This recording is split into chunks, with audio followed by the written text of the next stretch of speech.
ओम नमो भगवते वासुदेवाय। श्रीमद् भगवत गीता अध्याय 1। कुरुक्षेत्र के युद्ध स्थल में सैन्य निरीक्षण। धृतराष्ट्र संजय से कहता है कि हे संजय, धर्मभूमि कुरुक्षेत्र में युद्ध की इच्छा से एकत्र हुए मेरे तथा पांडु के पुत्रों ने क्या किया। संजय उत्तर देते हैं, वे कहते हैं, हे राजन, पांडुपुत्रों द्वारा सेना की व्यूहरचना देखकर राजा दुर्योधन अपने गुरु के पास गया और उसने ये शब्द कहे, हे आचार्य, पांडुपुत्रों की विशाल सेना को देखें, जिसे आपके बुद्धिमान शिष्य द्रुपद के पुत्र ने इतने कौशल से व्यवस्थित किया है। दुर्योधन आगे कहता है, इस सेना में भीम तथा अर्जुन के समान युद्ध करने वाले अनेक वीर धनुर्धर हैं, यथा महारथी युयुधान, विराट तथा द्रुपद। इसके साथ ही दृष्टकेतु, चेकितान, काशीराज, पुरुजित, कुंती भोज तथा शैब्य जैसे महान शक्तिशाली योद्धा भी हैं। पराक्रमी युधामन्यु, अत्यंत शक्तिशाली उत्तमौजा, सुभद्रा का पुत्र तथा द्रौपदी के पुत्र, ये सभी महारथी हैं। किंतु हे ब्राह्मण श्रेष्ठ, आपकी सूचना के लिए मैं अपनी सेना के उन नायकों के विषय में बताना चाहूँगा जो मेरी सेना को संचालित करने में विशेष रूप से निपुण हैं। मेरी सेना में स्वयं आप, भीष्म, कर्ण, कृपाचार्य, अश्वत्थामा, विकर्ण तथा सोमदत्त का पुत्र भूरिश्रवा आदि हैं, जो युद्ध में सदैव विजयी रहे हैं। ऐसे अन्य अनेक वीर भी हैं जो मेरे लिए अपना जीवन त्याग करने के लिए उद्यत हैं। वे विविध प्रकार के हथियारों से सुसज्जित हैं और युद्ध विद्या में निपुण हैं।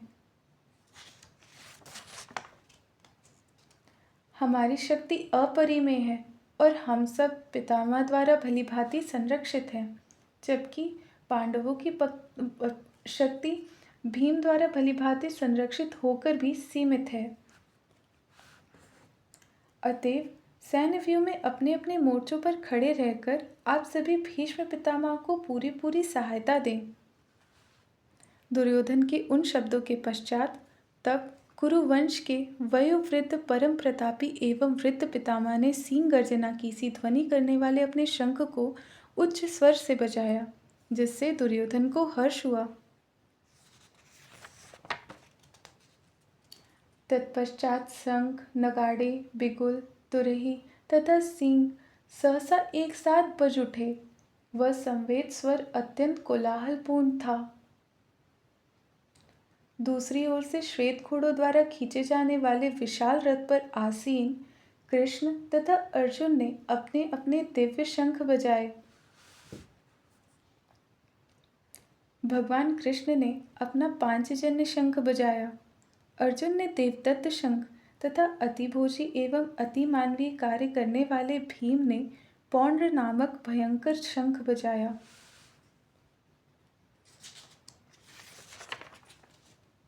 हे राजन, कुंती पुत्र राजा युधिष्ठिर ने अपना अनंत विजयी नामक शंख बजाया तथा नकुल और सहदेव ने सुघोष एवं मणिपुष्पक शंख बजाए।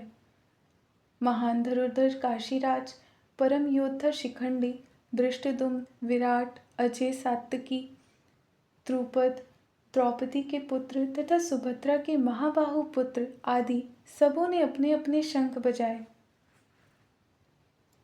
इन विभिन्न शंखों की ध्वनि कोलाहल पूर्ण बन गई, जो आकाश तथा पृथ्वी को शाब्दायमान करती हुई धृतराष्ट्र के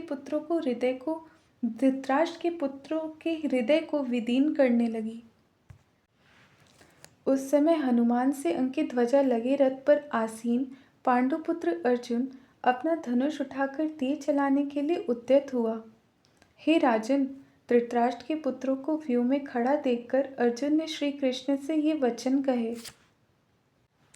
अर्जुन ने कहा, हे अच्युत, कृपा करके मेरा रथ दोनों सेनाओं के बीच ले चलें, जिससे मैं यहाँ उपस्थित युद्ध की अभिलाषा रखने वालों को और शस्त्रों की इस महान परीक्षा में जिनसे मुझे संघर्ष करना है, उन्हें देख सकूं।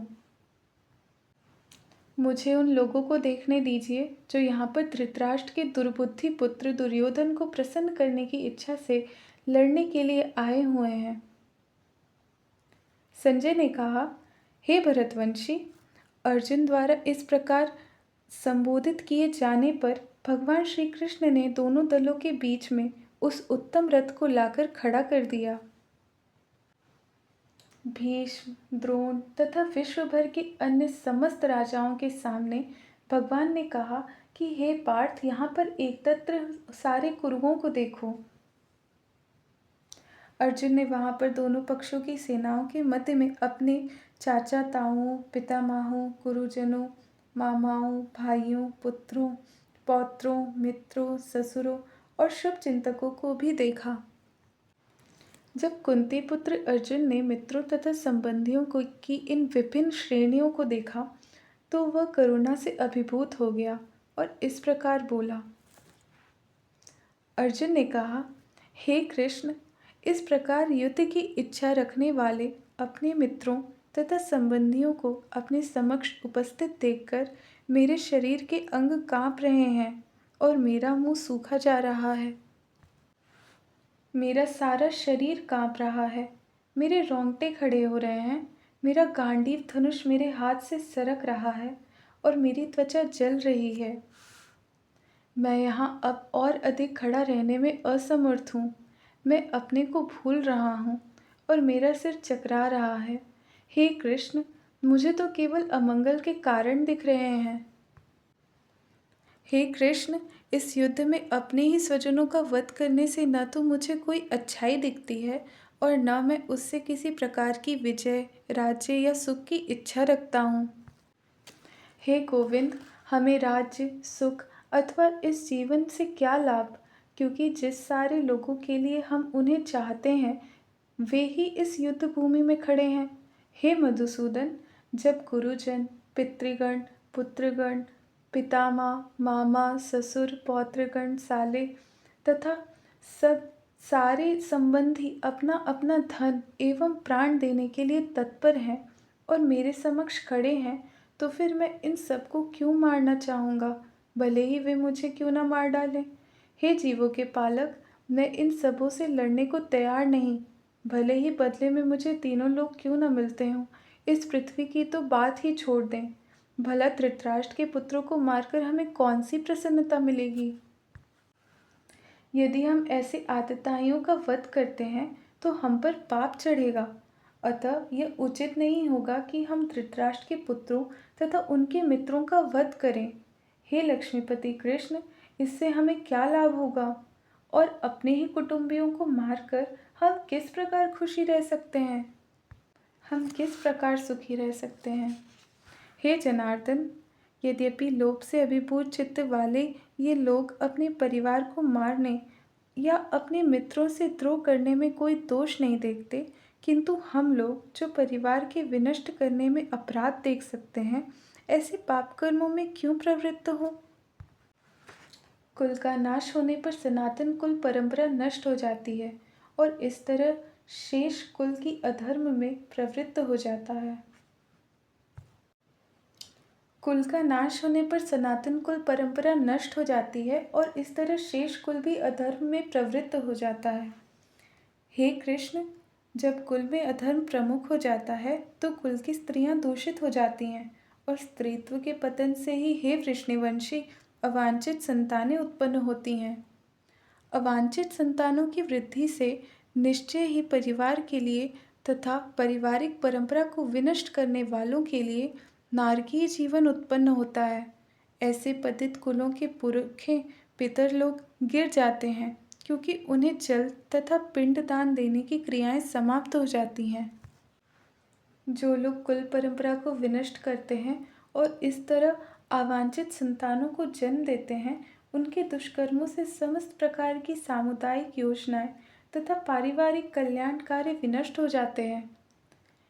हे प्रजापालक कृष्ण, मैंने गुरु परंपरा से सुना है कि जो लोग कुल धर्म का विनाश करते हैं वे सदैव नरक में वास करते हैं। ओह, कितने आश्चर्य की बात है कि हम सब जघन्य पाप करने के लिए उद्यत हो रहे हैं। राज्य सुख भोगने की इच्छा से प्रेरित होकर हम अपने ही संबंधियों को मारने पर तुले हैं।